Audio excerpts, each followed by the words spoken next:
तो फ्रेंड्स आज हम फिर से एक बार बता दूं, आज एक बुक जो दीपक चोपड़ा जी, श्री श्री दीपक चोपड़ा जी, जो कि ग्रेट ऑथर हैं, ग्रेट ह्यूमन बीइंग है, उनकी one of the best author जो मुझे लगता है, जो पसंद है मुझे। आज उनकी किताब, जो कि उन्होंने बहुत सारी किताबें लिखी है, पर ये जो एक बुक है जो बहुत बेस्ट सेलर में है और बहुत फेमस हुआ, जिसका की नाम है the 7 spiritual laws of success.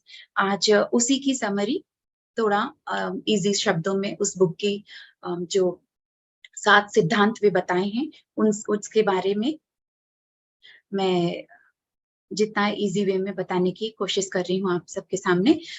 तो यहाँ पर 7 सिद्धांत बताए हैं। यहाँ पे लॉज ऑफ सक्सेस, तो सक्सेस हमें किस चीज में पाना, कि आज अगर हम सभी स्पिरिचुअल अध्यात्म से जुड़े हैं तो हमें लगे कि सिर्फ हम उसी के लिए सक्सेस, तो ये जो सिद्धांत बताए गए हैं ये हमारे जीवन के हर एक एरिया में सक्सेस पाना, चाहे वो मटेरियल हो और हेल्थ को लेकर हो, वेल्थ को लेकर है, मनी को लेकर हो, या फिर हमारा स्पिरिचुअल सक्सेस। तो अगर इन बातों को अगर हम समझते हैं, ये 7 सिद्धांत पर हम बात करेंगे और इसे समझते हुए क्या अपने जीवन में हमें और एड ऑन करना है, किस चीज को हटाना है, किस चीज को लेकर आना है, क्या हम एक डीपर अंडरस्टैंडिंग इससे लेते हुए अपने जीवन में हम बदलाव ला सकते हैं, जो हमें हर फील्ड में अपने जीवन के ग्रोथ के सक्सेस की ओर लेकर के जाएगा। तो ऐसे ही 7 सिद्धांत का जो पहला सिद्धांत है वो है लॉज ऑफ प्योर पोटेंशियलिटी। तो laws of pure potentiality, potential माने एक एबिलिटी होना, काबिलियत, किस चीज अपने किस चीज से, अपने ट्रू सेल्फ से, अपने इनर सेल्फ से कनेक्ट होने के लिए। तो इसको कैसे वो बता रहे हैं कि अपने ट्रू पोटेंशियल को, अपनी जो हमारी सही जो काबिलियत है या हमारा जो ट्रू नेचर है, उसको हम उससे हम कैसे कनेक्ट हुए। तो 2 तरीके से लोग अपने आप को, अपने ट्रू सेल्फ को ढूंढते हैं। जैसे कि वो 2 तरीका क्या है, कि एक पहला है कि ऑब्जेक्ट के लेवल में, जैसे object referral state, and second है सेल्फ रेफरल स्टेट। तो ऑब्जेक्ट से कैसे ढूंढते हैं अपने पावर को, हम देखते हैं बाहर, ऑब्जेक्ट माने बाहर किसी तरह से हम ढूंढ रहे हैं किस चीज में। जैसे कि अभी कोई को लगता है हम कोई बहुत अच्छे पोस्ट में है, किसी जॉब में है या किसी अहदे में है और बहुत हायर पोस्ट में है, तो क्या हो रहा है, लोग उसकी बात मानते हैं, उसकी वाही वाही करते हैं, या वो अपना पावर एक लेवल में पहुंचने के बाद दूसरों पर भी अपना हुक्म जमाते हैं या ऑर्डर देते हैं। तो उस तरीके से लगता है कि हम बहुत पावरफुल हैं। तो एक चाहे वो अवधि में है, नेम फेम मनी को लेकर के, या फिर अपने कुछ फैन फॉलोइंग को लेकर के, कि मेरे तो बहुत सारे फैन फॉलोइंग हैं, या फिर एकदम सिंपल वे में कि एक यूट्यूब चैनल बनाते हैं तो लोग यही बात करते हैं, तुम्हारा कितना सब्सक्राइबर है, तुमको कितने लोग फॉलो करते हैं, कितनी वीडियो में लाइक्स आए। तो इन सब चीजों पर भी हम उसमें खुश हो जाते हैं, या देखता है कि अरे मेरे 10,000 सब्सक्राइबर है, मेरे तो 1 लाख हो गए। तो इन सब, तो ये कहाँ से है, हम बाहर से अपने पोटेंशियल को ढूंढ रहे हैं, अपने पावर को हम देख रहे हैं।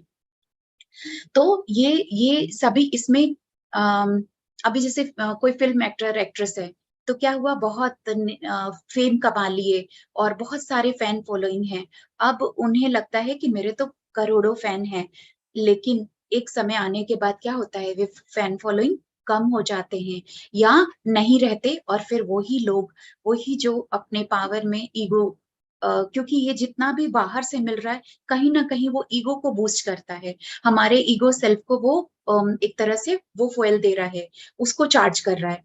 तो जब वो फैन फॉलोइंग खत्म होने लगते हैं एक समय के साथ साथ, तो क्या होता है, वही लोग को देखते हैं कि डिप्रेशन में आ गए, क्योंकि वो सारी इन्हीं चीजों में खुश हो रहे थे, बाहरी से जो मिल रहा है।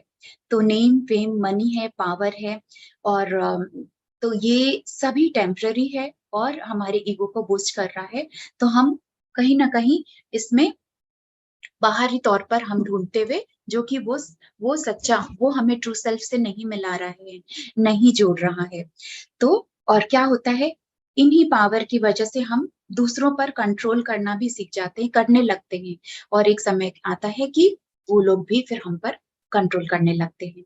तो ये हो गया कि ऑब्जेक्ट के स्टेट पर हम अपने पावर को, पोटेंशियल को ढूंढ रहे हैं या अपना ट्रू सेल्फ को ढूंढ रहे हैं।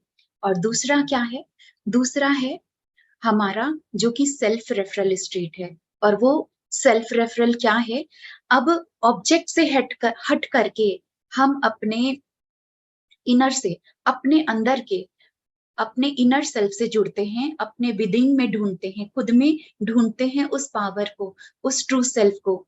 तो वो कैसे ढूंढा जा सकता है? अपने अंदर हम कैसे ढूंढते हैं? तो आप लोग अगर चाहे तो चैट बॉक्स में भी लिख सकते हैं।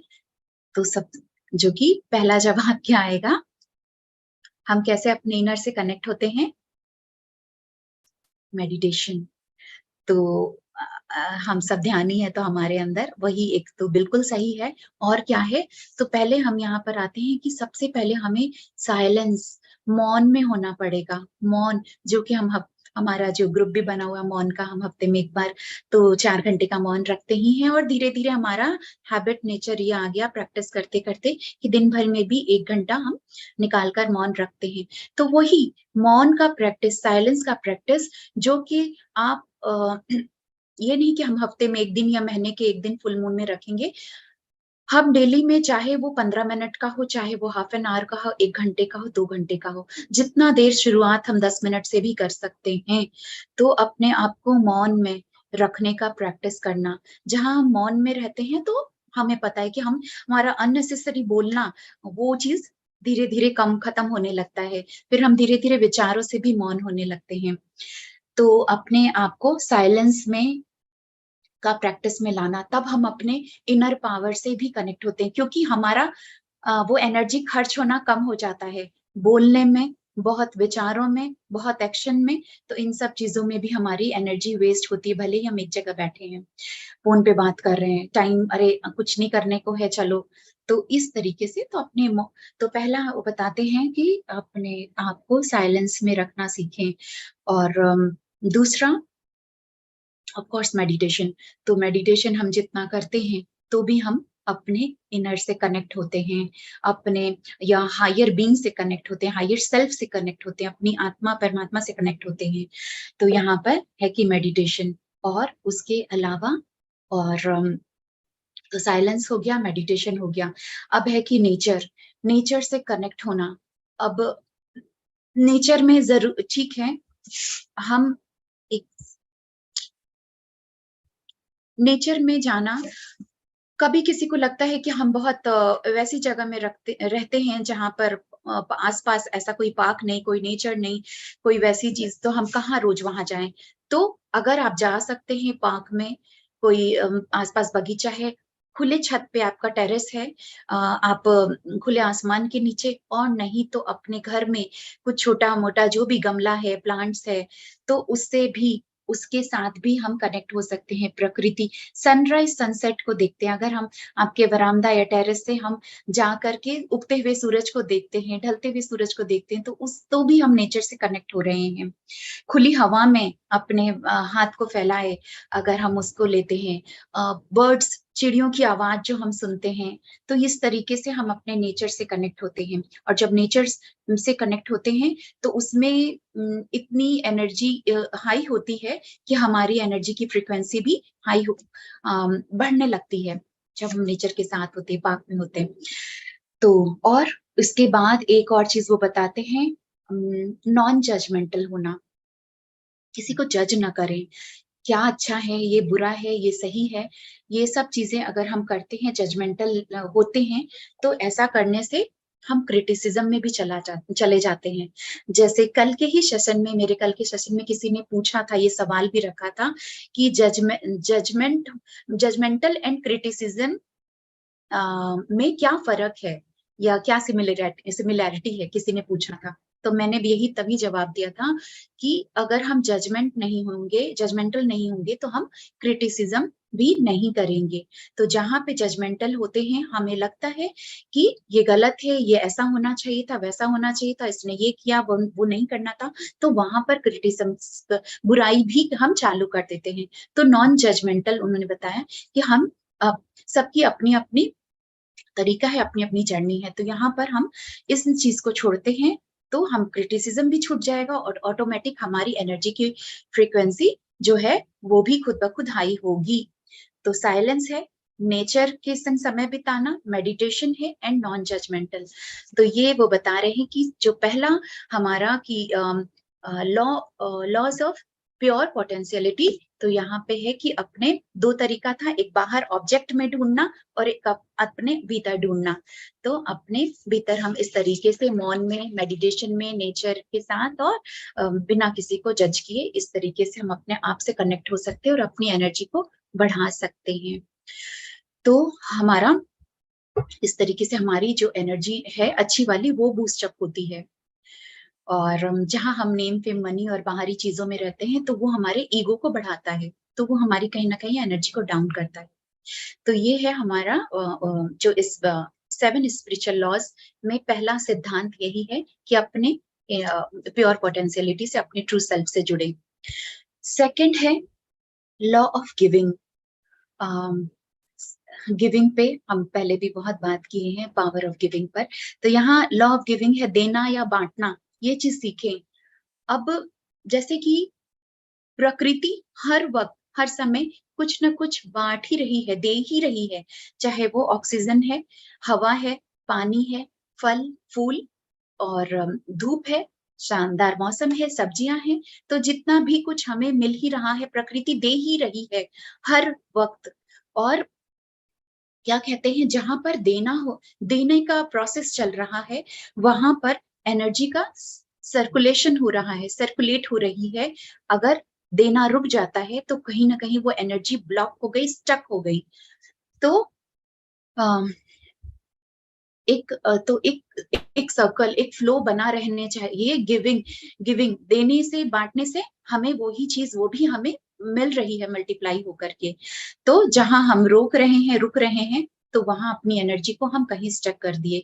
फॉर एग्जाम्पल, अगर कहीं पर हम देखेंगे कोई पानी बहती हुई नदी है, वो बह रही है बिल्कुल क्लीन साफ, और भी और बह रही है, लेकिन कोई तालाब, कोई पॉन्ड छोटा सा वहां पर स्टक है पानी, अगर वो बहाव उसका नहीं है, वो जमा हुआ पानी क्या होता है, सड़ने लगता है, गंदा होने लगता है, स्मेल आने लगती है।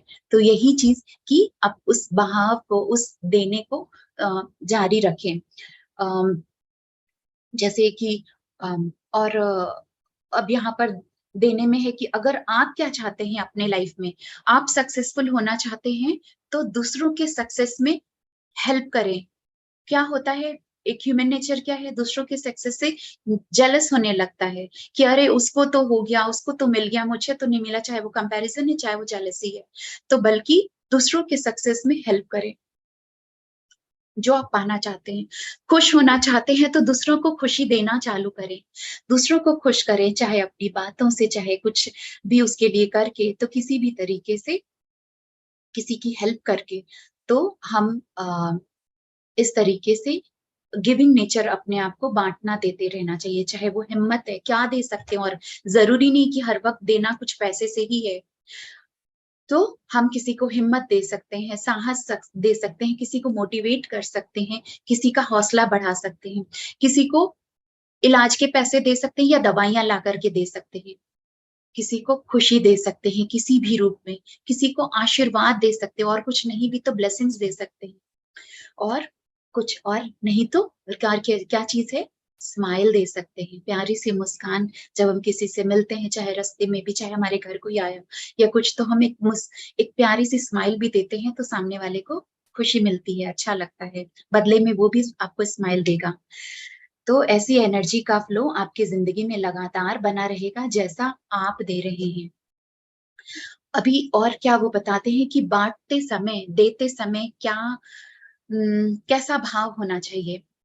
तो कैसा भाव होना चाहिए, तो पहला तो ये नहीं कि अरे कहीं देने से हमारे जीवन में उस चीज की कमी ना हो जाए। तो ऐसा कि लाइफ में मेरे वो कम ना पड़ जाए या उस चीज की कमी ना हो जाए, तो ऐसा भाव नहीं होना चाहिए। दूसरा है बांटते समय घमंड नहीं होना चाहिए, ईगो नहीं आना चाहिए। देखो मैं दे रही हूँ, मैं ऐसा कर रही हूँ, तो वो चीज नहीं। और एक बड़ी हम लोग सुनते हैं ना कि दे दे तो मतलब अगर हम राइट हैंड से दे रहे हैं तो लेफ्ट हैंड को भी पता ना चले। इस तरीके से देने का भाव होना चाहिए, ना कि हम प्रोपेगेंडा कर रहे हैं, हम सब जगह बता रहे हैं मैंने ये किया, और सेल्फी डाल के पोस्ट कर रहे हैं मीडिया सब जगह फेसबुक में कि हमने ये किया, ऐसे जगह डोनेट किया। तो इन ये सब चीजें ना करके एक और चीज क्या ध्यान रखना चाहिए कि जब दे रहे हैं तो हमें लगता है कि हमारा हाथ ऊपर है, लेने वाले का हाथ नीचे है। तो यहाँ पर भी एक बदलाव लेकर आए कि देते समय ऐसा करें कि लेने वाले का हाथ ऊपर हो, तो वो ईगो सेल्फ नहीं आएगा, घमंड नहीं आएगा, बाद में प्राउड नहीं आएगा। तो ऐसा करें कि हाथ अपने बराबर में लेवल में रखें, इस तरह देने का भाव रखें कि सामने वाले का हाथ ऊपर है लेते वक्त। तो इस तरीके से दान या किसी भी चीज को एक डोनेशन या कुछ भी दान करें या हेल्प करें किसी का, तो ये भाव होना चाहिए। क्योंकि लेने वाला आप पर एहसान कर रहा है, हमें लगता है कि हम किसी को कुछ दे करके एहसान कर रहे हैं, लेकिन कोई लेने वाला तो मिला आपको। बहुत से लोग होते हैं जो कि मान लो इसी रास्ते पे हैं या सत्संग वगैरह सुनते जानते हैं कि अरे कि डोनेशन कुछ किसी का हेल्प करना चाहिए, बहुत अच्छा कर्मा है मिलेगा या बहुत कुछ अच्छा पुण्य कर्म बढ़ेगा, तो देने निकलते हैं पर लेने वाला नहीं मिलता। तो एक तो ये कि कोई ले रहा है तो हम बल्कि ये सोचे कि वो एहसान कर रहा है, और साथ में ये भाव भी होना चाहिए कि हम बदले में कुछ मिल जाएगा देने से, इसलिए हम कर रहे हैं। तो इस भाव को भी हटाना पड़ेगा कि हम सेल्फलेस भाव होकर, सेल्फलेस ट्रू एक सच्चे ट्रू लव के साथ निर्चाह होकर, तो ऐसा भाव रख करके हम दें। तो ये एक तो वे तो लॉ ऑफ जो गिविंग है उस पर इस तरीके से कि देने का, हर वक्त देने का भाव रखे। क्या दे सकते हैं पैसे से नहीं, तो एक स्माइल ही दे दो, एक ब्लेसिंग दे दो, किसी भी रूप में हेल्प कर दिया। तो तीसरा लॉ है, जो तीसरा सिद्धांत है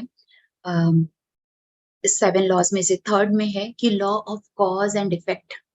law of cause and effect से यहाँ पर हम समझेंगे लॉ ऑफ कर्मा के रूप में। लॉ ऑफ कर्मा पे हमने बहुत सारी बातें की है, तो यहाँ पर इजी है समझना कि क्योंकि क्या कहा जाता है कि पूरी ये सृष्टि कर्म सिद्धांत पर ही चल रही है। तो जो मिल रहा है हमारे हमारे को अभी, जैसा जो हमारा प्रेजेंट लाइफ है जो हमें मिल रहा है, कहीं ना कहीं वो हमारे कर्मों के कारण ही है, चाहे वो गुड है चाहे वो बैड है। तो जो बोएंगे वही काटेंगे, और जो बांटेंगे वही पाएंगे। तो यहाँ पर ये चीज कर्मों पर कि यहाँ अपने प्रेजेंट लाइफ को देखेंगे, समझेंगे कि जो मिल रहा है वो मेरे किसी न किसी कर्मों का ही नतीजा है। तो उसके लिए ये समझदारी अगर हम रखेंगे तो हम अपने हायर सेल्फ से कनेक्ट होते रहेंगे, होने लगेंगे। जब हम दूसरों पे दोष देना बंद कर देंगे, जब हम ये समझेंगे कि जो हो रहा है मेरे किसी कर्मा के कारण, तो दूसरों को दोष देना बंद हो गया, वहां पर कंप्लेन एंड जजमेंट बंद हो गया, एक्सेप्टेंस का भाव आने लगेगा। और जहां पर एक्सेप्टेंस का भाव आ रहा है तो हम अपने ट्रू पावर को एनहेंस कर रहे हैं, अपनी एनर्जी की फ्रीक्वेंसी भी बढ़ रही है, हम अपने अंदर के इनर सेल्फ जो ट्रू पावर उसको कहीं ना कहीं हम बढ़ा रहे हैं। और एक और चीज क्या कहते हैं कि कर्म करो और फल की इच्छा मत रखो। ये समझ, ये जैसे भगवत गीता में भी कहा, श्री कृष्ण जी ने बताया है। और कर्मों पर जब हम बात करें कर्मा पे, तो कर्म कर और फल की इच्छा मत रख, क्योंकि हम अगर फल की इच्छा रखते हैं और एक्सपेक्टेशन बहुत रखते हैं, तो हमें वो कर्म को, उसके रिजल्ट को वापस, उसका जो बेनिफिट्स उसको भोगने के लिए फिर से इस संसार में आना पड़ेगा। हमने उम्मीदें, हमने ऐसा डाला कि हमने इसके लिए इतना कुछ किया है, इसे भी बदले में मेरे के लिए करना चाहिए। और अगर हमारी डेथ हो जाती है तो हमने इसी विचार के साथ, हमारी डेथ हुई थी तो अगला फिर एक जन्म लेकर आने पड़ेगा, उससे उससे वो एहसान अपने ऊपर लेने के लिए। तो यहाँ पे निर्चाह होकर और फल की इच्छा ना करके और अटैचमेंट को छोड़ना पड़ेगा कि अगर अटैचमेंट है तो एक्सपेक्टेशन है, और जहां एक्सपेक्टेशन है वहां पर सफरिंग भी है। सफरिंग का कारण बनेगा एक्सपेक्टेशन है, अटैचमेंट, और फिर हम वो ही कर्मा के चक्रव्यूह में फंसे रहेंगे, बने रहेंगे। तो यहाँ पे जो थर्ड लॉ है, laws of cause and effect, इसे समझना होगा। इसे समझते हुए क्या हम अपने जीवन में आगे बढ़ेंगे? तो अच्छी तरीके से आगे बढ़ेंगे ना, नहीं तो वो ही चक्रव्यूह में हम फंसे रहेंगे, कहीं ना कहीं स्टक हो जाएंगे। तो ये है थर्ड लॉ। और फोर्थ लॉ में आते हैं, तो फोर्थ लॉ है the law of least effort. Least effort माने कम से कम मेहनत में ज्यादा से ज्यादा रिजल्ट पाना। तो यहाँ की कम, हम काम भी कम से कम करें और ज्यादा सक्सेस तक हम कैसे पहुंचे। तो यहाँ पर ऑथर बता रहे हैं कि प्रकृति भी अपना हर काम लीस्ट एफर्ट में कर रहे हैं। जैसे कि यूनिवर्स अपना, कि सूरज रोशनी दे रहा है, हवा चल रही है, नदियां बह रही है, फल फूल खिल रहे हैं, मौसम बदल रहे हैं। तो ये सभी कुछ यूनिवर्स अपना जो काम कर रहा है वो ऑटोमोशन में हो रहा है, अपने आप लीस्ट एफर्ट में होते जा रहा है। तो हमें इसकी प्रैक्टिस कैसे करनी होगी कि हम कम एफर्ट लगाएं और हमें मैक्सिमम रिजल्ट मिले। तो इसके लिए ऑथर बताते हैं कि अपने आप को, जो भी हम काम कर रहे हैं उसको ऑफ कोर्स पूरी ईमानदारी के साथ, लेकिन सच्चे प्रेम के साथ, अपने दिल से, अपने मन से, आत्मा से, कि अगर हम किसी काम को कर रहे हैं तो उसमें हमारा पूरा श्रद्धा होना चाहिए। कि क्योंकि जिस भी काम से, अगर हम जो हम काम कर रहे हैं उससे अगर हम प्रेम करते, मोहब्बत हो गई हमें अपने काम से, तो वो क्या हो रहा है कि उसमें हमारा फिजिकली और मेंटली कम एफर्ट लग रहा है, क्योंकि हमें लगता है कि अरे हम कुछ कर रहे हैं, बहुत एफर्ट डालना पड़ रहा है, ओफो करना ही पड़ेगा, ड्यूटी है, ऐसा कर रहे हैं। तो कहीं ना कहीं हम बेमन से काम कर रहे हैं, तो हमारी एनर्जी भी लो हो रही है। लेकिन जो भी हम काम कर रहे हैं उसी से हम अपने काम से प्रेम करने लगते हैं, तो हमारा वो चीज निखर करके आने लगता है, और हमारी एनर्जी सेव हो रही है, बच रही है, ऊर्जा की बचत हो रही है, क्योंकि हम उसमें मन लगा रहे हैं। एक ड्यूटी वो सब समझ के नहीं कर रहे, और वो हमारे क्रिएटिव सेल्फ को भी बढ़ाता है, हमारी उसमें हम कुछ ना कुछ क्रिएटिविटी भी अपनी लेकर आते हैं जब हम किसी काम को मन से करते हैं। और दूसरी बात कि आप जो काम कर रहे हैं उसमें और क्या चीज वे कह रहे हैं कि अपनी ह्यूमैनिटी के साथ भी कनेक्ट करना होगा, कि मैं ये काम अगर कर रही हूँ तो इससे मैं कैसे लोगों तक कुछ फायदा पहुंचा सकूं, कैसे, क्या मैं जो कर रही हूँ कि उसमें पब्लिक लोगों को कितना या समाज को कितना फायदा मिलने वाला है, कैसे दे सकते हैं। तो वे यहाँ पे बता रहे कि काम वो करें जिससे आपको प्यार हो, और वो काम लोगों तक, समाज तक और प्रकृति को भी बेनिफिट्स मिले, फायदा मिले। अपने ईगो में, ईगो पावर और नेम फेम मनी के पीछे भागते हुए वो काम ना करे। तो जब हम ये इस तरीके से अपने काम को करते हैं कि कम इसमें, जब हम, जैसे हमने क्या जाना इसमें कि जो काम कर रहे हैं उसमें एक तो ये भी चीज देखेंगे कि प्रकृति का, समाज का, दुनिया का भी कुछ अच्छा हो रहा है कि नहीं, और अपने पूरे मन से, श्रद्धा से कर रहे हैं उसी काम को, प्रेम बना लिए। प्रेम हमारा नेचर है, हमारा सेल्फ, हमारा लव, हमारा ट्रू नेचर भी है। तो जब हम इस तरीके से काम करते हैं तो प्रकृति भी हमें, यूनिवर्स हमें उसका रिजल्ट खुद ही देगा, रिजल्ट हमें मिलेगा ही मिलेगा। जैसे लोगों से प्रेम मिलेगा, आनंद मिलता है, ब्लेसिंग मिलती है। तो मान लीजिए कोई भी, अगर कोई यहाँ पर अगर हम लोग क्लासेस मेडिटेशन को लेकर ही, अगर लोग इधर उधर जा जाकर निस्वार्थ अनकंडीशनल ध्यान सिखा रहे हैं, ध्यान की बातें कर रहे हैं, लेकिन बदले में कोई चाह नहीं है कि कुछ, कि मुझे कुछ लोगों से मिल जाए या पैसा मिल जाए।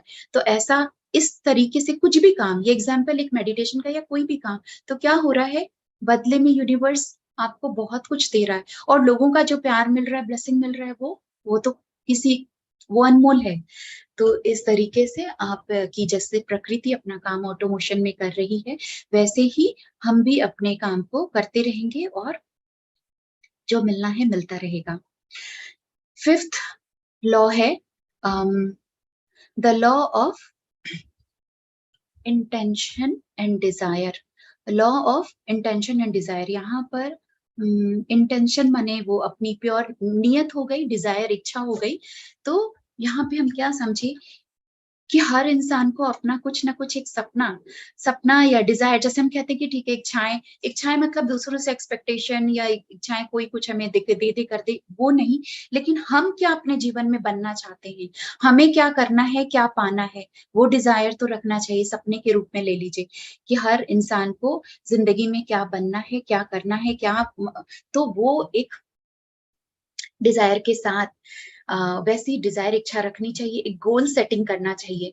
जैसे गोल गोल सेटिंग में होता है कि हमें एक खुद को पहले पता है कि हमको क्या चाहिए या क्या बनना है और कितने दिन में, कितने साल में हमें ये अचीव करना है। तो गोल सेटिंग जब कि आप खुद श्योर हो पहले कि आपको अपनी लाइफ में करना क्या है, पाना क्या है, और वो पर्टिकुलर चीज आप यूनिवर्स को भी भेज रहे हैं, वो मैसेज आप यूनिवर्स को भी दे रहे हैं, ताकि आप खुद भी श्योर हैं तभी तो दे रहे हैं, तभी तो वो मैनिफेस्ट होकर के भी हमारे पास आता है।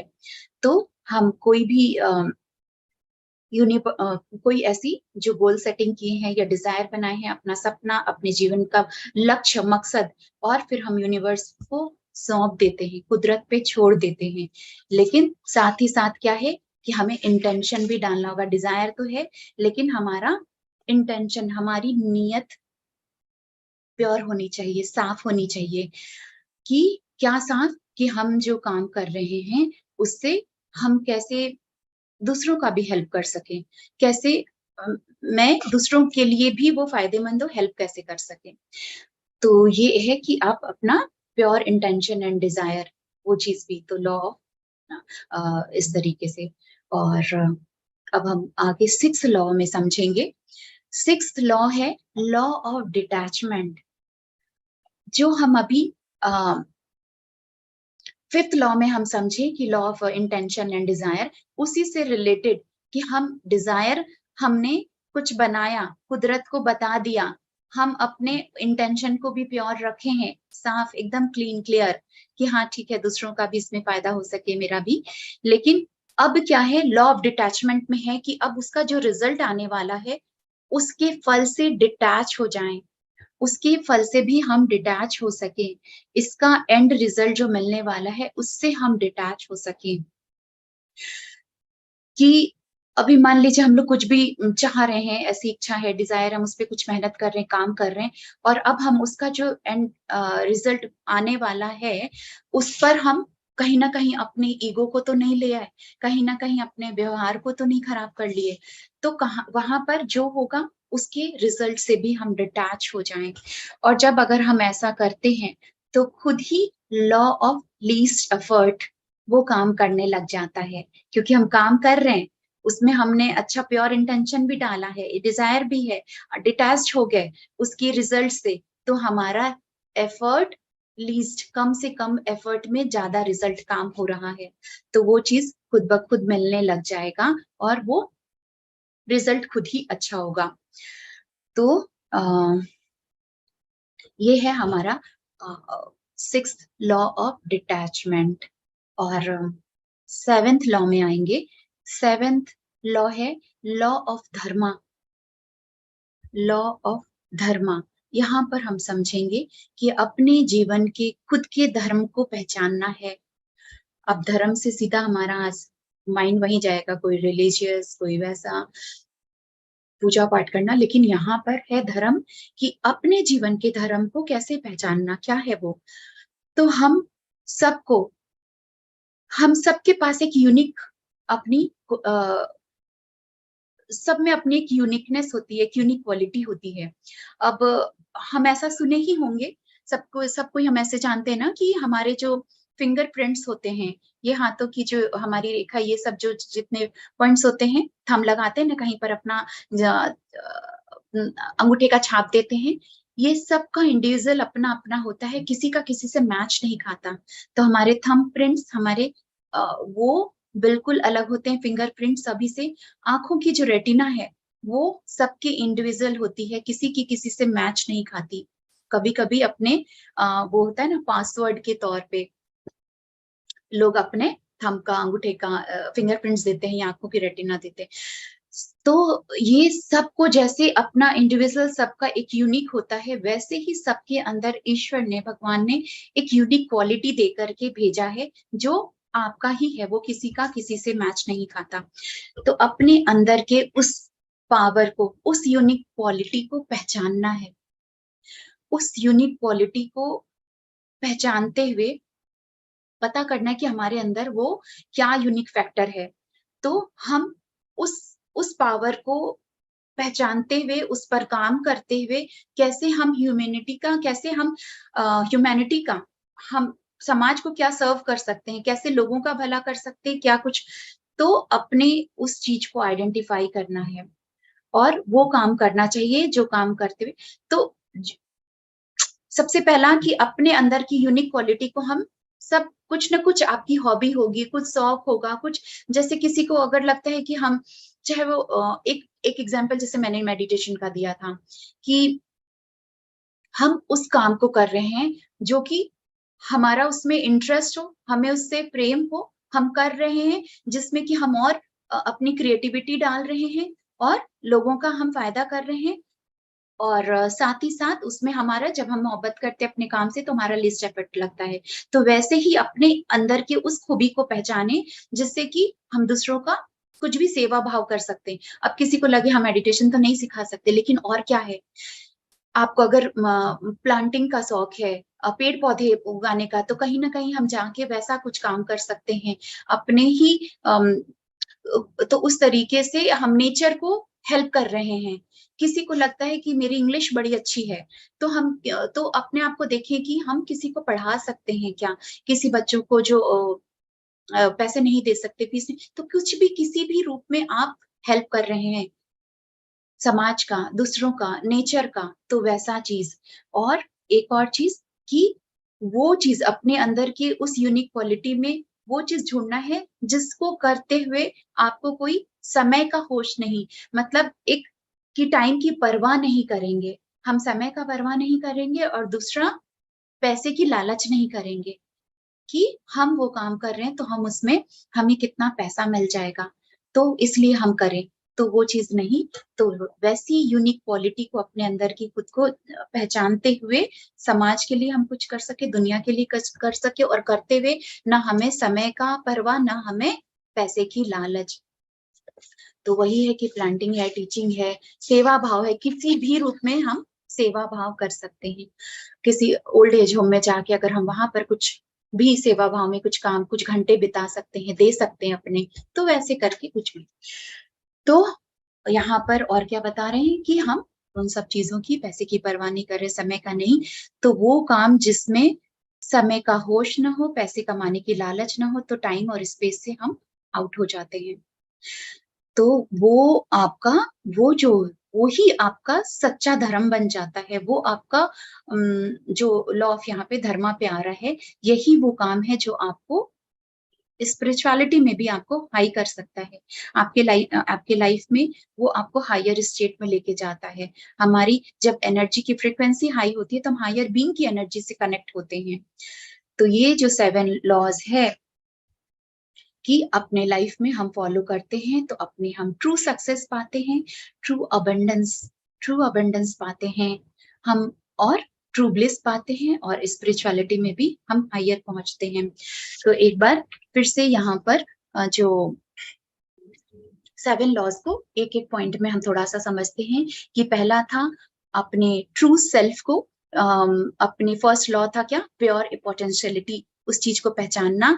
तो हम कहाँ, एक ऑब्जेक्ट में और एक अपने कहीं बाहर या अंदर ढूंढते हैं। तो पहला था बाहर हम नेम, फेम, मनी, स्टेटस, इन सब चीजों में ढूंढते हैं। और सेकंड है कि खुद के अंदर क्या है, साइलेंस में, मौन में है, नेचर में है, ध्यान मेडिटेशन में है, और हम किसी को जज ना करें, तो हम क्रिटिसिज्म भी नहीं करते, अपनी एनर्जी को सेव करते हैं।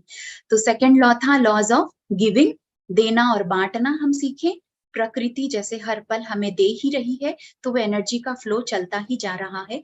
अगर हम नहीं देते हैं तो कहीं ना कहीं वो स्टक हो जाते हैं, एनर्जी रुक सी जाती है, और हम वो जो पाना चाहते हैं जीवन में वो ही देना शुरू करें। और देते समय सेल्फलेस भाव, अनकंडीशनल हेल्प करते हैं तो हम तो कोई घमंड नहीं, कोई प्राउड नहीं, देते समय हमारा हाथ नीचे होना चाहिए, लेने वाले का हाथ ऊपर, और एक प्यारी सी स्माइल।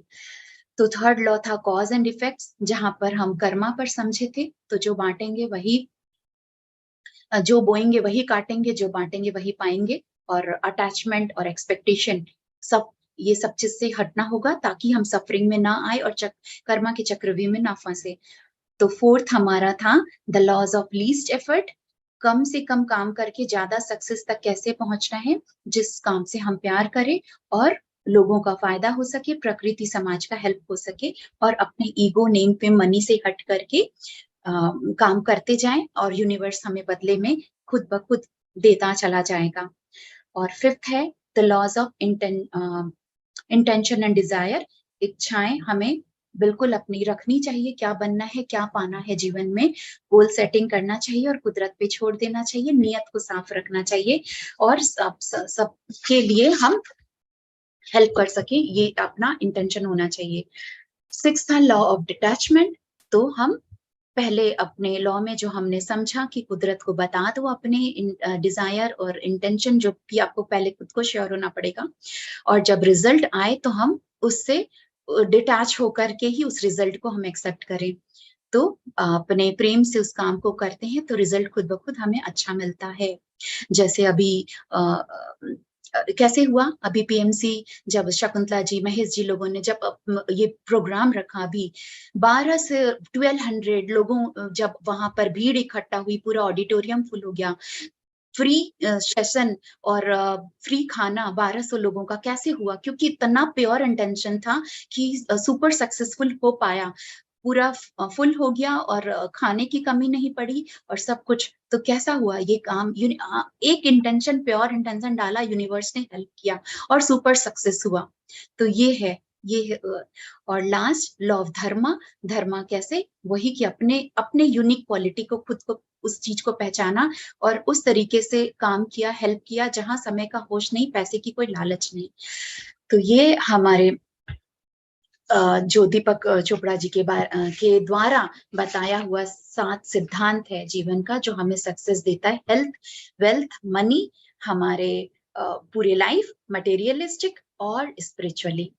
तो thank you friends, thank you. अभी ये जो भी मैंने अपनी तरफ से कोशिश की है कि इतने अच्छे बुक और उनके टीचिंग को सिंपल वे में बता सकूं, तो सुनने के लिए, जुड़े रहने के लिए बहुत बहुत थैंक यू।